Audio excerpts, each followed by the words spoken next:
Բարև ձեզ սիրելի հետևորդներ։ Ես բժիշկ Հասմիկ Թաշյանն եմ, գաստրոենտերոլոգ, ունեմ երկար տարիների աշխատանքային փորձ։ Այս ալիքում մենք անկեղծ ու պարզ ձևով կխոսենք այն ամենի մասին, ինչ վերաբերում է մարսողական առողջությանը։ Հաղորդաշարի նպատակն է օգնել հասկանալ մարմնի նախազգուշացնող նշանները և ժամանակին արձագանքել դրանց։ Եթե ցանկանում եք ավելի լավ հասկանալ ձեր օրգանիզմը, խուսափել խնդիրներից, բաժանորդագրվեք դոկտոր Հասմիկ Թաշյան YouTube-յան ալիքին։ Մենք միասին կսովորենք ապրել առողջ և առատ անհարմարության։ Այս ալիքում ես ձեզ կպատմեմ, թե ինչպես պահպանել մարսողական առողջությունը, պարզ գիտականորեն հիմնավորված և գործնական խորհուրդներով։ Միացեք դոկտոր Հասմիկ Թաշյան YouTube-յան ալիքին, որպեսզի ստանաք գիտականորեն հիմնավորված խորհուրդներ բժշկի կողմից։ Այսօր ես մեծ սիրով պատասխանելու եմ իմ հետևորդների հարցերին։ Խորհուրդ կտակ օգտագործել բիոլոգիական ակտիվ հավելումներ, բադեր, հելիկոբակտերային վարակի բուժման համար։ Ունեմ վախ հակաբիոտիկների հանդեպ։ Շատ հետաքրքիր հարց էր, նշեմ, որ բադերով, այսինքն բիոլոգիական ակտիվ հավելումներով բուժում են այն մարդիկ, ովքեր չունեն բժշկական կրթություն կամ չունեն դրա իրավունքը։ Ինչ է հելիկոբակտերը։ Հելիկոբակտերը ես բազմիցս նշել եմ, որ այն համարվում է առաջի կարգի ուռուցքածին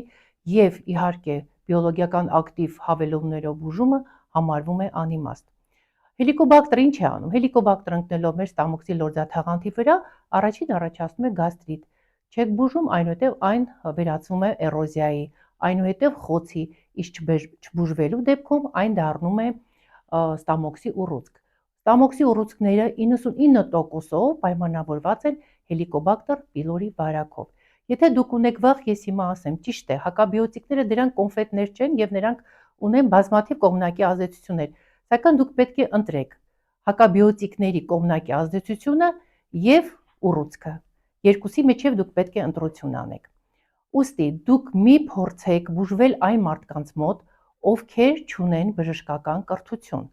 կամ ձեր բուժումը կատարեք ձեր հարևանների միջոցով։ Եղեք տեղեկացված, դիմեք բժշկի և ստացեք հիմնավոր պատասխանը ձեր բոլոր հարցերին։ Բաժանորդագրվեք դոկտոր Հասմիկ Թաշյան YouTube-յան էջին, որպեսզի լինեք ավելի տեղեկացված։ Ինչու է հաճախ առավոտյան բերանում թթու համ լինում։ Բերանում թթու համը պայմանավորված է ռեֆլուքսային հիվանդությամբ։ Այն առաջանում է, երբ ստամոքսի և կերակրափողի միջև կարդիալ փականը թուլանում է, առաջանում է ռեֆլուքս, երբ ստամոքսի պարունակությունը հետ է գալիս դեպի կերակրափողի լորձաթաղանթ, բարձրանալով մինչև բերանի խոռոչ։ Խորհուրդս որն է։ Անպայման պետք է քնել բարձով, այսինքն գլխատակը պիտի լինի բարձր, քնելուց անմիջապես առաջ չի կարելի սնվել, ուտել, պառկել, կտրականապես չի կարելի սնվել ցածր սեղանների շուրջ, չի կարելի չարաշահել գազավորված ըմպելիքները և անպայման, եթե դուք ընդունում եք դեղորայք, հատկապես եթե դրանք հակաբորբոքային դեղորայքներ են, անպայման դեղորայքները պետք է օգտագործել կանգնած վիճակում, չի կարելի պառկած օգտագործել դեղորայք։ Եղեք տեղեկացված, բաժանորդագրվեք դոկտոր Հասմիկ Թաշյան YouTube-յան ալիքին, որպեսզի իմանաք վերջին տեղեկությունները բժշկագիտության ասպարեզում։ Երբ է պարտադիր կոլոնոսկոպիա անել։ Կոլոնոսկոպիա կատարում են բոլոր անձիկ, ում տարիքը 45 տարեկան և ավելի է։ Այն համարվում է սկրինինգային հետազոտություն և այն հաստ աղիքի, քաղցկեղի պրոֆիլակտիկան է համարվում։ Եթե դուք նկատում եք ըղանքում արյուն կամ լորձ, եթե ունեք մշտական փորկապություններ կամ դիարեաներ, լուծեր, ուստի նման դեպքում պրոտոկոլային է համարվում կոլոնոսկոպիայի կատարումը։ Եթե դուք ունեք քաշի կտրուկ անկում, եթե ձեր մոտ կա անեմիա, երկաթ դեֆիցիտային, բետա-2 դեֆիցիտային անեմիա, ուստի նույնպես կոլոնոսկոպիան համարվում է կյանք փրկող հետազոտություն։ Եթե ընտանիքի անդամներից մոտ հայտնաբերվել է հաստ աղիքի քաղցկեղ, ապա առաջին կարգի հարազատները նման հիվանդությունը սկսվելուց արդեն 10 տարի առաջ պետք է կատարեն այս հետազոտությունը, որպեսզի կարողանան իրենց պաշտպանել հաստ աղիքի չարորակացումից։ Եղեք տեղեկացված, բաժանորդագրվեք դոկտոր Հասմիկ Թաշյան YouTube-յան ալիքին։ Վտանգավոր են արդյոք հաստ աղու պոլիպները։ Հաստ աղու պոլիպները սովորաբար համարվում են անվտանգ, Սակայն նրանցից որոշները ժամանակի ընթացքում կարող են չարորականալ։ Պոլիպներ հայտնաբերվում են ինչպես տղամարդկանց, այնպես էլ կանանց մոտ եւ յուրաքանչյուր տարիքում։ Պոլիպները կարելի է հեռացնել սկրինինգային կողոնոսկոպիայի ժամանակ եւ կատարվում է կողոնոսկոպիա ուղղակի պրոֆիլակտիկ հաստ աղոքաղցքեղի պրոֆիլակտիկայի համար։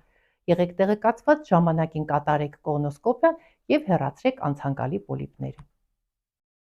Ինչու եմ ես մշտապես փքվում, կասեք ինչն է պատճառը։ Մշտապես փքվածության պատճառները տարբեր են լինում։ Այստեղ պատճառը միայն գազերը չեն։ Փքվածությունը կարող է լինել ինչպես մարսողական խնդիրների հետ կապված, եւ այն կարող է վերջանալ մինչև նյարդային համակարգի գեր-լարված վիճակով։ Մարսողական խնդիրներից կարող է լինել փորկապությունները, փորլուծությունները, լակտոզ գլուտեն անտանելիությունը, խոցային հիվանդությունը, լեղաքարային հիվանդությունը, սրանք բոլորը կարող են փքվածության պատճառ հանդիսանալ։ Օրինակ, տնային պայմաններում, որ դուք ինքներդ ձեզ կարող եք ախտորոշել, փքվածության պատճառներից մեկը դա լակտոզային անտանելիություն է։ Միջին տարիքի մարդկանց մոտ այն արդեն դիտվում է։ Ինչ ենք անում նման դեպքում։ Դա անտանելիություն է կաթնամթերքի հանդեպ, ինչ ենք անում։ Նման դեպքերում մի շաբաթ 10 օր բացառում են կաթնամթերքը։ Եթե ձեր փքվածությունը անցնում է, ես ձեզ շնորհավորում եմ, ուրեմն դուք հարցին լուծում եք գտել։ Երկրորդ պատճառը աղիքներում բարձր բակտերիալ աճն է։ Երրորդ պատճառը կարող է լինել ստրեսը։ Երբ ձեր նյարդային համակարգը լարված է, աղեստամոքսային տրակտի շարժունակական ֆունկցիան դանդաղում է։ Ուստի նման դեպքերում մենք փքվածությունը, մի զարմացեք, սիրելի բաժանորդներ, մենք անգամ այդ հիվանդությունը բուժում ենք անտիդեպրեսանտներով։ Ես գաստրոենտերոլոգ եմ եւ ասում եմ, որ ես շատ հաճախ փքվածությունը, ֆունկցիոնալ այրոցը բուժում եմ անտիդեպրեսանտներով։ Եղեք տեղեկացված եւ մի մոռացեք միանալ դոկտոր Հասմիկ Թաշյան YouTube-յան էջին։ Ունեմ փորկապություն երկար տարիներ, ինչ խորհուրդ կտաք։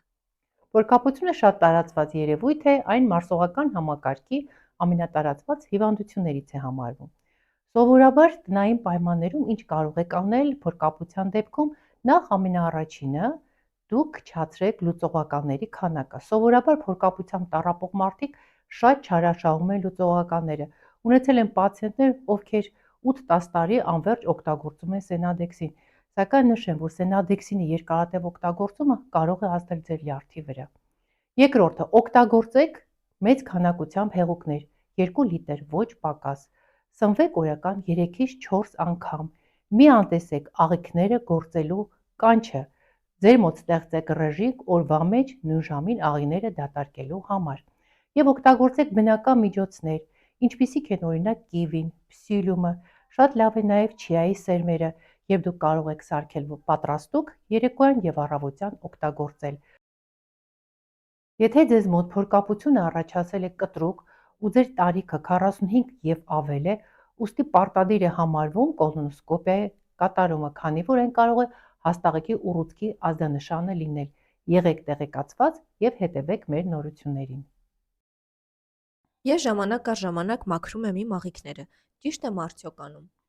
Շատ հետաքրքիր հարց է։ Նշեմ, որ աղիքները մաքրման կարիք չունեն։ Այն համարվում է ինքնամաքրվող համակարգ։ Այստեղ չկան տոքսիններ, թույներ եւ ամենալավ միջոցը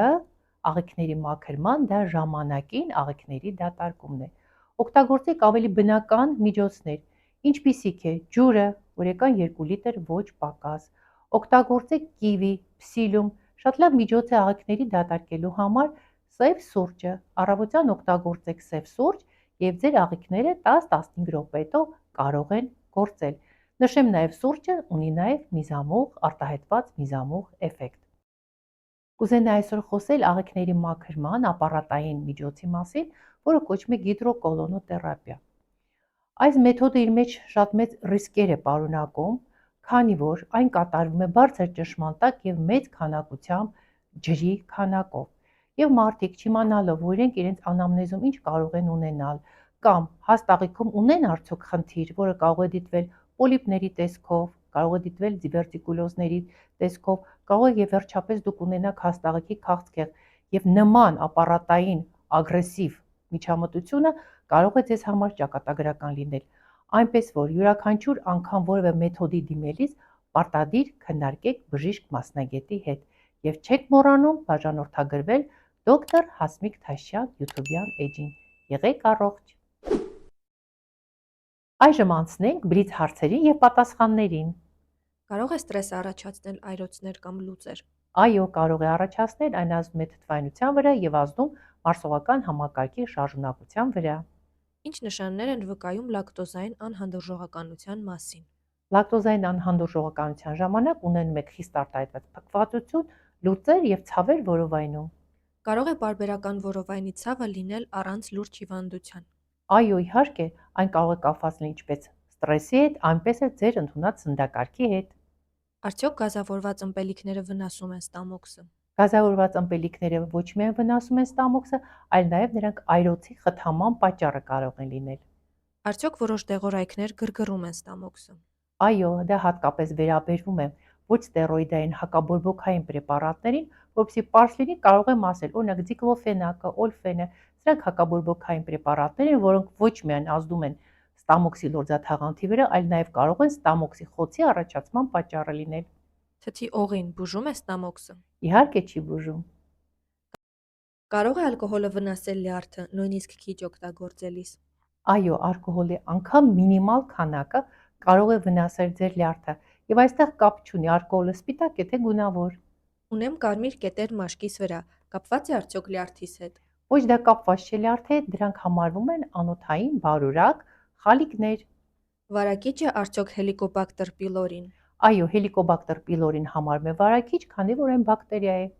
Երբ է այրոցը դառնում վտանգավոր։ Այրոցը վտանգավոր է դառնում այն դեպքում, երբ այն շաբաթվա մեջ կրկնվում է 2-3 անգամից ավել եւ հատկապես վտանգավոր են գիշերային այրոցները։ Եթե ունեք գիշերային այրոցներ, ապա պետք է դիմեք անպայման բժիշկ գաստրոենտերոլոգի։ Այսքանով բլից հարցերը ավարտվեցին։ Եթե դուք ունեք ցավեր ստամոքսում,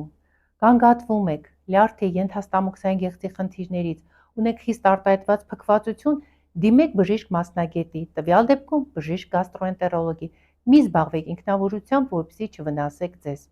Եղեք տեղեկացված, առողջ, բաժանորդագրվեք դոկտոր Հասմիկ Թաշյան YouTube-յան էջին եւ կուզենայի, որպեսզի մեկնաբանություններում դուք նշեք, որ հարցերի շուրջ կուզեիք խոսենք հաջորդ անգամ։ Մինչ հանդիպում։